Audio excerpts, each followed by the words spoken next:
Ready the Princeps and charge the Void Shields? Today we're talking about the power of Titans in Warhammer 40k. What can these god machines do on the tabletop?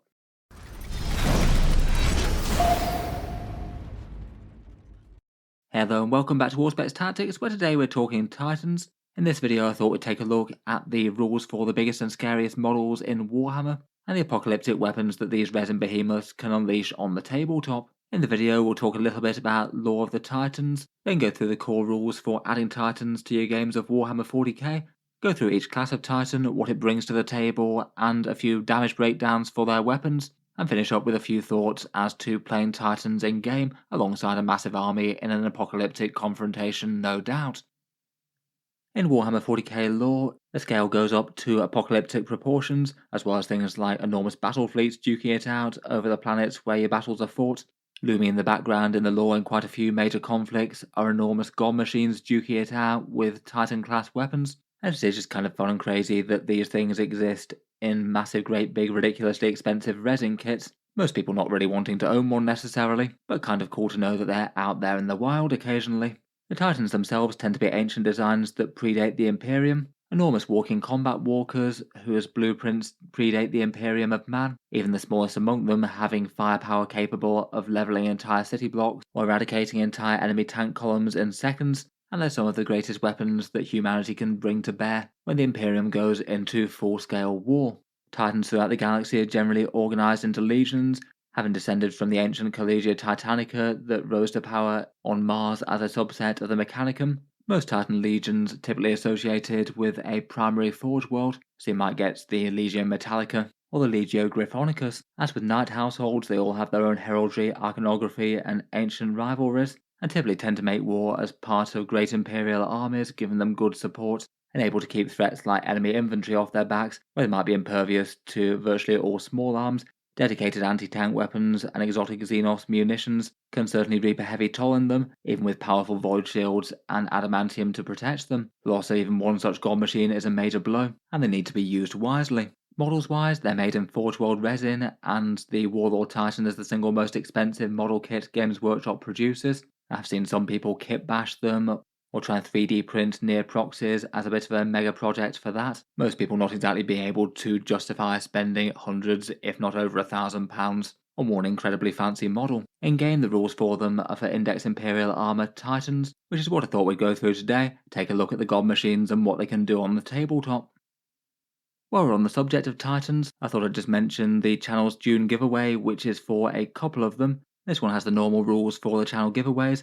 I thought to get some big exciting centerpiece models out there, we'd do a couple of Warhound Titans this time round. You can either pick the Chaos one or the Imperial one, and then choose from the armaments of your choice. As ever with the channel giveaways, there's two equal ways to enter, both of them links down in the video description. Either on Patreon for any amount, it is what allows me to keep on making these videos quite so regularly, and also has some other perks and things, but basically that gets you automatic entry into the giveaways each and every month. Otherwise, there's also a free entry option for supporting the channel via social media. To do that, you need to do these three actions: subscribe to the YouTube channel, like the channel's Facebook page, linked down in the video description, and then to actually enter the draw, a giveaway post goes live on the 1st of June from midnight UK time. Respond to that post with a photo of any 40k mini or imagery, along with your name and the date handwritten within the same photo. That last bit is just to deter Facebook bots and spammers. Then after all the entries are in, I put the entrants into a random number generator. Everyone gets exactly one entry, you can't double up. I'll pull out the two winners this time, and they'll be announced on the 4th of June. I'll then ask what Titans you'd like and get them in the post. They'll be dispatched after I've received my order of them. As ever, there'll be further giveaways every month. The next one after this, for July, will be for 6 copies of either the Genestealer Cult or the Sisters Battle Forces, so feel free to check out the links in the video description to Patreon or Facebook if you'd like to enter for those. In any case though, let's get back to Titan Legion rules, and within the Index Imperial Armor Titans, you get the rules for adding them to an army. They work kind of similar to an Imperial Knight or Chaos Knight, Freeblade or Dreadblade, in theory adding just one into an otherwise large Imperial or Chaos army. I feel like those rules here are maybe a bit of a loose guideline as opposed to things that you actually 100% need to follow. Generally, if you're playing with Titans in Warhammer 40k, odds are it's going to be in a big fun game with loads of stuff on either side. maybe multiple players joining in a big apocalypse game. The normal rule set for Warhammer 40k sort of caps out at Onslaught, which is 3,000 points, and that's not even enough points to fit in one Warlord Titan if you want to. To be honest, when Warhammer 40k gets to that kind of scale, it's probably not worth taking army construction things quite as seriously. The general idea as written though is that you can take exactly one Titan alongside your force, and there's some rules for swapping out the Imperium keywords for heretical ones if you go Chaos. Pretty fun to have an army that can equally function as either. Otherwise, on the army construction front, there's just the one other thing as towering example. If you have Titans in your army, then even if you don't have any characters, one of them can be your Warlord. Doesn't really give you any advantage for the most part, unless certain mission things need your Warlord to do something, I suppose, or keep your Warlord safe. It generally doesn't tend to be the most impactful thing in the world in 10th edition. Unlike most other factions out there, there's no detachment for Titans or any unique stratagems or enhancements that you can get for them. I think in general it's going to be a kind of rare time when you're fielding multiple of them, to be honest. It would have been kind of fun to have a sort of fun and fluff rule set, even if in reality it's going to be used vanishingly rarely.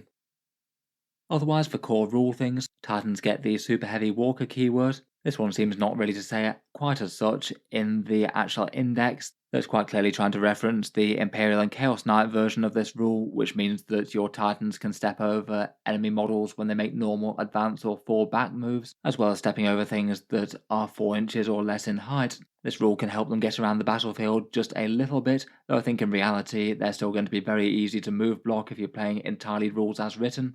Even without bases, they've got kind of ridiculously enormous profiles, and you can't go within 1 inches of any enemy models, so in theory you could still have things like Warlord Titans held up by puny Gretchen on the board. The 40k rules maybe don't scale enormously well for that kind of scale. The terrain thing's somewhat helpful, but quite a lot of terrain pieces are greater than 4 inches, so not universally helpful. Otherwise, for other common datasheet things, Titans get a 5+ invulnerable save against ranged attacks only. This is kind of in a parallel with the Imperial Knight's Ion Shields. It's the 10th edition version of Void Shields, I guess. In general, I wouldn't rate it as the most impactful rule in the world. The Titans already get 2+ saves at base, and the majority of them are going to have the benefit of cover on most battlefields. I think it's going to be at least kind of rare that enemies are going to be able to draw a bead on them and not have any part of the model at least partially obscured. You'd have to be playing on a very open battlefield for that. It means that in theory, if that's the case, you need a crazy AP-5 weapon to actually push them onto that invulnerable save, though I guess that could happen from time to time if they're facing off against their peers. A few of their weapons do go up that high. Otherwise, as a common rule, they get increased cost of stratagems. Basically all the Titans increase the cost of a stratagem somewhere between ×2 or ×4 versus the regular price of them, which often means that stratagems just aren't really going to be worth it whatsoever, versus all the other powerful things that you could do on the board. I guess maybe if you had something like a Warhound Titan, then maybe re-rolling the wound roll of a massive damage attack, or potentially even re-rolling a saving throw against something that's going to cause some ridiculous damage could be worth it. Though I think in general you're probably best off saving any stratagems and investment for other things. Even on massive gun profiles, you're likely to get better value elsewhere if you're paying something like 3 or 4 times the cost. Otherwise, as Titanic Walkers, they get the Towering special rule. In 10th edition, that means that if they tow into any terrain like ruins, they get to ignore the obscuring penalty that vehicles otherwise can't. It's not quite as powerful as it was back in 10th edition, and technically speaking, if they're still fully behind something like a ruin, you can't draw straight lines of sight to them, and it could be maybe a little bit immersion breaking if you have 2 Warlord Titans or something facing each other over a cityscape. If it's really quite crowded, then in theory they can't shoot each other. Otherwise, they do have pretty high OC, even the Warhound has OC 16, so if you do manage to tow these guys onto an objective, the opponent needs to put some serious stuff there to try and stop them taking it. It still doesn't really mean that they're necessarily strong on the objective game overall though, they can only be in one place at a time each, one of the biggest downside of these enormous great big centerpiece units. Core rules aside, that brings us to the unit list for the Titans. There's 4 different Titans that you can field that I thought we'd just take a quick look at the kits and the rules for. The smallest class is the Warhound Titan, but even that's over half the cost of a 2,000 point list at 1,100 points. Then the Reaver Titan at 2,200, the Nemesis Warbringer at 2,600, and then the mighty and terrifying Warlord Titan at a crazy 3,500 points. Basically all of these are pretty much equivalent to an entire army of other models all in one huge miniature. Looking through them, let's start out with the Warhound Titan. This one is the smallest class of Titan available, For the Titan Legions, it's used as a small, fast-moving scout unit, still enough firepower to destroy entire squadrons of enemy tanks and infantry formations with a chattering Vulcan Megabolter, and towering over things like Imperial Knights in-game, but kind of fun to think that these guys are the small fry. As with the rest of the Forge World Titans, they're somewhat modular. You buy the body as one main thing and then add on your choice of 2 different guns. Always a bit crazy when you can have individual Titan weapons cost far more than entire squads or war machines from regular Warhammer, though it's kind of no secret that Forge World resin is astronomically expensive, and the Warhound Titan overall will weigh in at something like £530 or $814 US. There are 2 different body versions for it as well, the regular Mars pattern, more Imperial version, or the Chaos Warhound with the nice iconography here. One fun thing they do with them though is have some internal cockpit details. On the left of the Imperial one, you can see the Titan Princeps and crew making up the Warhound's head, though as you'd expect things aren't quite so rosy for the Chaos crew. Little more than husks wired into the machine, human and god machine fused together in an unholy symbiosis. For its datasheet in-game, the Warhound Titan is 1100 points, so this one is realistically the only one that you could take in a theoretical 2000 point competitive army if you really wanted to, though as with the rest of them I feel like the points cost is mainly given, so that's not generally going to be a good idea. I don't think it would really be a good look on Games Workshop's part if competitive play was all about people bringing their Warhounds to fight against another one. As you'd expect though, for a massive great big centerpiece model like this, its stat line is very impressive. A big toughness 13, so las cannons wounded on a 5+, a massive 40 wounds at a 2+ armor save and a 5+ invulnerable save, so this thing is spectacularly hard to take down, and maybe a little bit less for the points than say 2 Imperial Knight Castellans, given that they're also toughness 13, a 2+ save, and you get a few more wounds overall between the 2 of them, plus a feel no pain. Having everything together in one enormous god machine is likely to cause problems though. Certain armies might genuinely be able to take this down, but other armies will just have to play avoidance. You do need some serious high firepower anti-tank weapons to be able to seriously threaten this thing, and they might evaporate quite quickly once it turns its guns on the things that are biggest threats to it. Doing the maths on the comparison versus Imperial Knight Castellans, it takes 40 las cannon hits to bring down one Warhound Titan, they're more like around about 56 or so to take out the equivalent point in Castellan Knights. In general, as mentioned though, it could be a bit more than that. The Warhound Titan's really quite likely to be able to get cover if it really wants it, which is nice with a 2+ armor save. Though I'd say that las cannons are probably not actually the best tool to try and take it out with. Ideally you want something that's either over toughness 13 or maybe mid-strength and still wounding it on 5s anyway. Melter weapons are perhaps disproportionately good against it. Then beyond that, and taking a look at its weapons, you get your choice of any 2 out of these 4 main guns, the Inferno Gun, Plasma Blast Gun, Turbo Laser, and Vulcan Mega Bolter. The Inferno Gun is an enormous 24-inch flamethrower with strength 7, AP 2, and damage 3. It was a shame for the Warhound Titan when Games Workshop removed Overwatch as an option for super heavies, otherwise that would be cooking on gas. There's the Plasma Blast Gun, which when overcharged gets you 2d6 plus 3 shots at a big strength 10, AP 3 and damage 5, enough strength, AP and damage to threaten basically anything in the game there. The dedicated anti-tank is the Turbo Laser, D3 plus 3 shots at strength 20, AP 3 and damage 2d6, and then there's the Vulcan Mega Bolter for anti-horde shredding, 20 big shots with sustained hits 1 at strength 6, AP 1 and damage 2. For comparisons as to what that does to enemy targets, for destroying medium infantry like Space Marines, the Inferno, Plasma, and Vulcan Megabolter are all kind of similar. The Inferno and the Plasma pull ahead quite a bit against Terminators, though if you're targeting anything particularly tough, then it's either the Plasma or the Turbo Laser that's going to have the best output. The Turbo Laser wins slightly here, though given that Plasma is so much better against medium infantry, maybe that one might be the overall winner, even if you do have to take a few hazardous tests. In general for these, I feel like you're probably going to be best off, at least in theory land, with something that's really quite general purpose and will be good enough to threaten elite infantry and heavy vehicles, as it's just kind of wasted on killing enemy hordes and infantry, given that much cheaper units can do that far more efficiently. It does get 2 of these things as well, so you basically get double the damage profiles that you can see here. It is maybe slightly a shame that for a 1000 point unit though, its average numbers might still struggle to take out multiple battle tanks per turn when you factor in the chance to roll a bit of bad luck. Otherwise, besides its main guns, it gets a bit of melee profile with a bunch of strength 10 and damage 2 feat attacks in close combat, maybe a little bit less strong than I might have guessed though, given that it's a Titan trying to step on you. It gets a crazy deadly demise 2d6, so if this blows up and it rolls to explode, everything around it's going to feel it. It costs twice the cost for command points, as mentioned previously, and its special rule is a bit of an unfortunate one with flank speed. If it advances, then you get to add 8 inches to the move characteristic. Not really the best rule that, given that it means that it has to give up on shooting, and unless you're doing some sort of crazy last turn rush for objectives or something, you can't really afford to have an enormous god machine just standing around and not firing. Overall, realistically, it's not that efficient for 1100 points. 2 guns means it can only really engage 2 targets per turn, and it's not necessarily even good to destroy those targets. And while its defensive profile is definitely intimidating, I'd still not really say it's good for the cost of basically half your 2000 point army. I feel like if Games Workshop wanted these to be competitive, they'd have to drop by a fair bit, but they most likely don't. Moving onwards to the next class of Titan up, we've got the Reaver Titan. This one's £875 or just under $1,300. This one packs significantly heavier firepower than the Warhound and is really quite a lot bigger. An ancient design predating the mighty Warlord Titan and having a centrally mounted plasma reactor, the Reaver Titan's quite a good central battle Titan, though one of the lighter examples of them, and doesn't tend to like fighting in close confines in cities and things for the chance of getting flanked and that plasma reactor getting ambushed.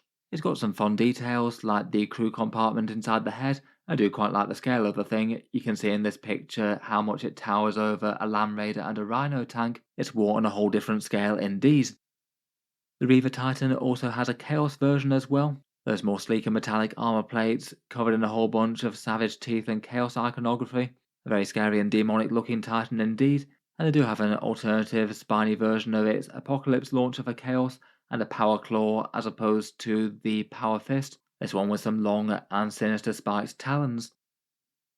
Moving on to its datasheet, and in game the Reaver Titan is 2200 points, basically flatly double the cost of the Warhound, and on its defensive profile it gets an extra plus 20 wounds, so 60 wounds total, and plus 1 toughness all the way up to a mighty 14. It's also a little bit slower, moving 12 inches versus 14, and gets a tiny bit more objective control going up to OC 20. At least durability wise, per point it's kind of got worse there. The extra toughness can be helpful against a few things, but usually the bracket between 13 and 14 doesn't matter that much. An extra plus 20 wounds for another 1100 points maybe isn't the be all and end all, unfortunately. Still definitely intimidating to take down in any one solid mass though. It's still going to be intensely dangerous until it actually gets destroyed. Weapons wise, it gets the Apocalypse launcher and 2 other guns. The Apocalypse launcher is 3d6 shots at strength 7, AP 1 and damage 2, so a bit of infantry clearance there, though maybe not quite as exciting as I might have hoped for a 2000 point Titan model, though it does get some pretty significantly upgraded big guns and a massive power fist.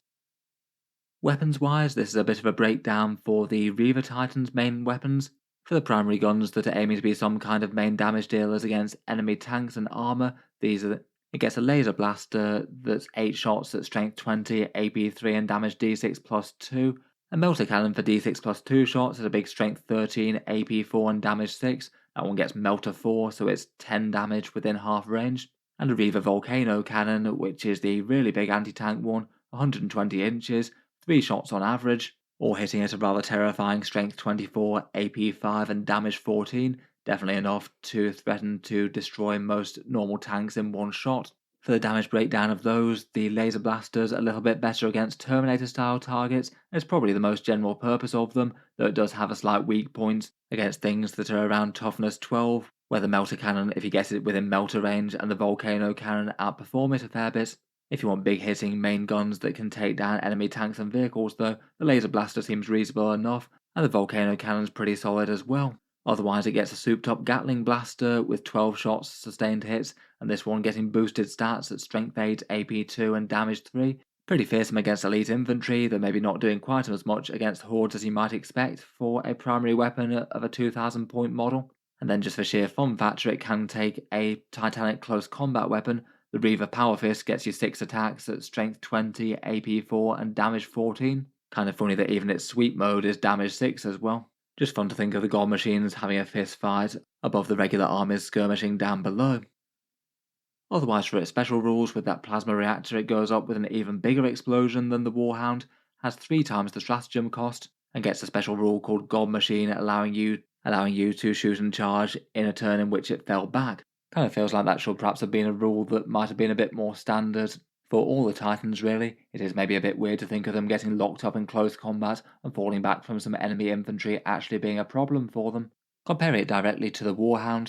For double the cost, you don't get double the durability, but the primary weapons are kind of close to double the damage against hard targets at least, so the Reaver Titan might be a little bit better in a 1 versus 1 Titan fight, plus gets the Apocalypse launcher on top of it. But in general, it's probably going to struggle more if the Reaver Titan was fighting against maybe its weight in more normal units, only being able to engage 3 things at once, and the Apocalypse launcher not necessarily killing its target is a bit of a downside versus 2 Warhounds maybe. Moving on, we've got the other mid-sized class of Titan, the slightly bigger Warbringer Nemesis Titan. This one's billed to be the kind of titanic fire support more so than the others, engaging the foe at extreme long range with a huge great big primary weapon front and centre. It is also significantly up-armoured versus the Reaver. I was having a look at the Games Workshop web store in preparation for this video, and it looks like currently it's no longer available. Looking at a bit of discussion between people who've tried to order one on Reddit, and apparently it sounds like there's been some sort of issue with the mold. It's been on and off the Games Workshop web store over the past year, coming back on and then just being completely removed. At time of recording, you can't even search for it. It doesn't say sold out online or anything. It's just not featured. Though weirdly enough, you can still order its head if you want to. Not that that would do you all that much good at assembling one without the rest of it. No idea if it's going to be back at some point, or whether or not it might just languish and get forgotten for good. In the meantime though, the Warbringer Nemesis Titan is 2,600 points in game, an extra 400 over the Reaver, and for those extra 400 points you get an extra 20 wounds over the Reaver and plus 1 toughness again versus the Warhound. An extra 20 wounds for another 400 points actually doesn't seem the worst deal in the world here. This one gets similar sort of armament to the Reaver Titan, though you can't take the Power Fist. You get 2 Reaver pattern guns, whether they're Volcano Lances, Gatling Cannons, or the other bits. And then this one actually operates maybe a bit more like a battle fortress with a whole bunch of different weapons. It's got some defensive guns with 2 Anvilus defense batteries with 8 shots at strength 8, AP 1 and damage 2 and anti-fly, and then 3 Ardex defense maulers, a total of 18 shots at strength 6, AP 2 and damage 2, definitely enough to trouble a whole bunch of enemy infantry. Perhaps more impressive than that though is its enormous primary weapon. You get to choose either a Nemesis Quake Cannon or a Nemesis Volcano Cannon. For their profiles, the Quake Cannon gets you d6 plus 6 shots for an enormous artillery piece, a crazy 480-inch range if you've got a table that big, strength 16, AP 4 and damage 4, pretty good at destroying enemy Terminators or medium-sized vehicles. The Volcano Cannon really has some very silly numbers going on though, an average of 5 shots with its d3 plus 3, a huge strength 24, AP 5 and damage 14. This one should just flat out destroy most normal sized vehicles in the game and can leave a big mark on Titans as well. As you can see here, unless it rolls super unlucky, it should destroy a standard battle tank or land raider in a single shot, and its turn on turn average is 20 wounds to even a mighty Warlord Titan with toughness 16. If you are expecting other Titans on the table, then the Volcano Cannon's the way to go, though if you do happen to be fighting off against an entire army of elite infantry, then the Quake Cannon will do a bit better. Otherwise, as with the Reaver, it costs triple the cost of stratagems, and then its special rule is called Titanic Fire Support. Giving the rest of your army a small boost against one target, any critical wounds get their AP improved by 1 when you shoot that same target. Honestly, not really a big buff to be honest, to the point where it's not really worth thinking about too much, though I guess it's not nothing. Overall, I think for the extra 400 points versus the Reaver Titan, this one is a lot better than that. The defense I think is pretty well worth the extra 400 points, and then the damage is in a completely different league. The Volcano Cannon's so much more powerful than the Apocalypse launcher, and then it gets 5 genuinely quite threatening defensive type guns, a big total of 34 extra shots with mid-strength AP and damage 2, which would certainly put a fair bit more hurt on enemy Space Marines and Hordes. I would rate this as far stronger than the Reaver. Finally, last but not least, we've got the big daddy of the lot. The Warlord Titan is Games Workshop's biggest and most expensive kit, and it comes in at £1,600 or just over $2,500 US, the scale being kind of ridiculous and a good size over the Warbringer Titan. Never mind the fact that things like Imperial Knights are around about knee high to it. It could walk through Imperial Knights like an Imperial Knight might walk through a bunch of Terminators. Again, like the rest, it's bought in sub-assemblies. You get the choice of the top weapons, the main weapons, and even the head as a different upgrade, all on one enormous body. Always kind of crazy when a single miniature can have the same sort of price as a cheap used car. In game, as you'd expect, its stats are kinda crazy, a huge 100 wounds all at toughness 16, so certain high power anti-tank weapons at strength 14 will still be wounding it on 5s, and if it's standing on a point then it's probably your objective given that it's OC 30.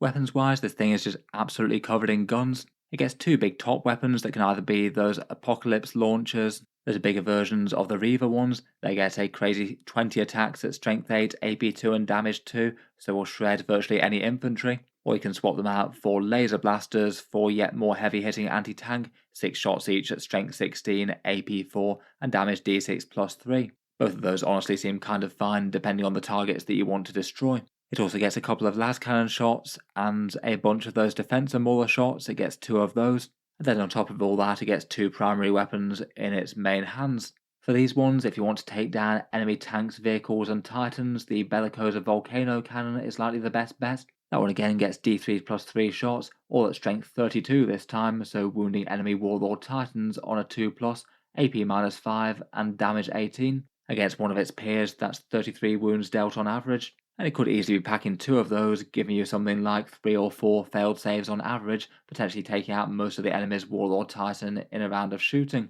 If you pass up that kind of anti-Titan firepower though, you can take macro Gatling blasters. At a big 30 shots at strength 9, AP 2 and damage 3, should chew through Terminators pretty powerfully there. There's a Mori Quake Cannon that gives you a bit of a halfway between the two, alright against Terminators, but not awful against tough stuff, should still destroy most normal sized vehicles in a single shot.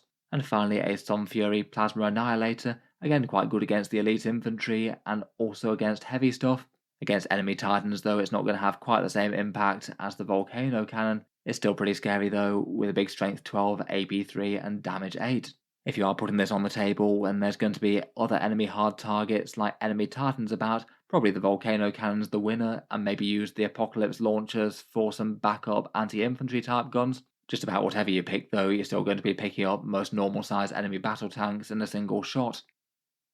Otherwise, just to continue on the ridiculous stats, it gets the option for an Ariok Power Claw, which has got 6 attacks in close combat at strength 20, AP 4 and damage 24.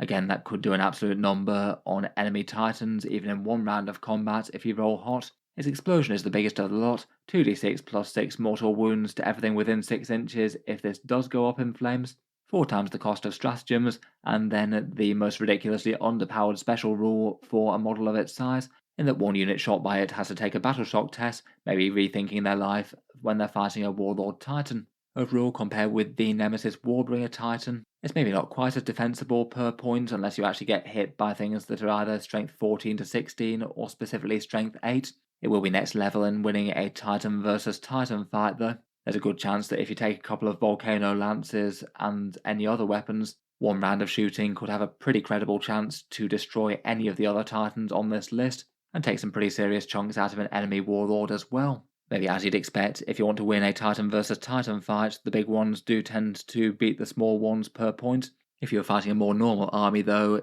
the biggest limitation is going to be what it can see, and whether it can make enough difference to wind up destroying 3,500 points worth of enemy army before they've clambered all over the objectives and won the game on the mission and things, or potentially killed everything else in your army, as it's hard to catch up in missions if there's just one Warlord Titan left on the table. Overall, these Titans are kind of ridiculous centerpiece models that aren't really meant for normal 40k games, more sort of dramatic, big faction versus faction conflicts. So fun factor is going to be the main thing, though I still think it's kind of interesting to theorycraft a bit as to how they could best be used. In general, as with things like big knights, Titans are just going to be an enormous centerpiece model. With all of the pros and cons that brings, it often means that they might have so much wounds and toughness that it's not really worth the opponent even trying to kill it. They might just try and go for the rest of the army rather than say half kill it and not really get much reward for their firepower. And the challenge from the Titan player's point of view is to get absolute maximal value out of it in destroying the enemy army as fast as possible, while hopefully not losing it too early in the game. As if you have a great big 3,000 odd point model and the enemy destroys it on turn 2 after you've used it for 1 turn worth of firepower, you're probably not getting your value worth. I guess in quite a lot of big apocalypse style conflicts, the enemy will have enough firepower to take out Titans, so if it is in danger, you probably want to try and at least make sure it's getting cover each turn, which will be really easy with how easy it is to tow part of it behind a ruin, and make part of the game plan trying to hit the enemy units that are the biggest danger to it as soon as possible before they manage to lay it low. A lot of the Titans have got some serious firepower that's got a long range, so you might be able to outrange some normal style enemy anti-tank guns, unless you're taking a bit of a liberal attitude towards scenery, which people definitely can do in big fun games like that. They can technically hide behind obscuring ruins due to the updates on the towering keyword that they made at the start of 10th. If you're playing on a slightly busy, maybe city fight style battlefield, your opponent might not always be able to get super easy line of sight, though admittedly most of these aren't going to be able to hide behind any one ruin. On the other hand though, if the opponent looks like they might really struggle to bring down this, then you probably need to try and be a bit brave with it and play aggressively to make sure its presence gets felt. If you're investing loads of points in a massive centerpiece model, you can't really afford to have a couple of turns where it can't really shoot anything important. That could well happen in a more normal sized Warhammer 40k game, maybe if you're using a Warhound Titan against a more balanced enemy army and they're all hiding behind ruins and things. You need to make sure that it aggressively pushes up to get line of sight and root out enemies, as every turn that it doesn't destroy a major threat means that you're probably wasting around half the points of your army, and certainly could make it possible for the enemy just to focus down the rest of your force and try and outscore you for the whole game. In that sort of game though, I feel like with so many points concentrated, it is almost inevitable that your opponent is going to have some good options for things like move blocking or doing nuisance things with terrain. It is a bit weird that most of the Titans can't fall back and shoot happily, so even if they charge something with a whole load of wounds that you can't step on to death, they might annoyingly lock you in place and have to use big guns never tire to shoot, which could get you -1 to hit. That's generally going to be a bad situation for the Titan. Ideally, they need to be screened from nuisance units and have other lighter units take them out if possible. For actually recouping its value, it seems best that you're going to need to focus on enemy big vehicles or enemy Titans with your massive damage anti-tank guns. I feel like if you're taking a Titan of just about any class, then if you're shooting against enemy infantry of basically any sort over the game, you're probably not really going to justify the points investment, as other things can do that just far better, particularly if you're targeting things like hordes. The Titans probably needs to take out the absolute toughest things in the enemy army, which I think is why it's probably a good idea to focus on the anti-tank gun selections if possible, and then use the rest of your army to focus down enemy infantry, where you can take things that are far more efficient against them. Just in general, it needs to have good line of sight, be able to move up the board and hopefully not get screened out, though balance pushing up early with how much threat the opponent has to actually take it down. You don't want it dying disappointingly turn 2 or turn 3. Though when it's safe to do so, hopefully you could use that massive objective control on one midfield objective to make that yours for the rest of the game. And you could certainly play a lot more risky with the Titan late on. It doesn't really matter so much if it gets destroyed in round 5, its job's likely already done if it's done it. For the rest of the army, if you are taking a great big heavy lifter that can destroy enemy heavies with relative ease, in support of that you want to have an absolute ton of things that can handle enemy infantry and take objectives for cheap and screen and get in the way. I feel like things like Imperial Guard Kaschan jungle fighters in Chimeras could be nice pairings.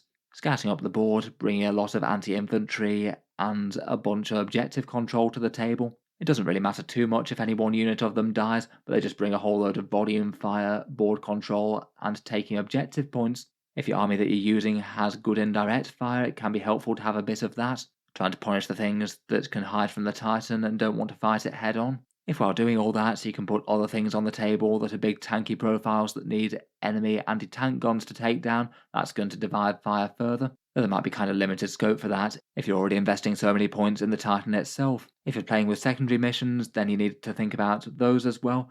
Things that move fast and can do them for cheap are quite good. Maybe Nurglings if you're playing Chaos Space Marines, or Calidus Assassins for the Imperium, or cheap Inquisitor or Henchman warbands. Nice cheap expendable units that can go around cleansing things or investigating signals.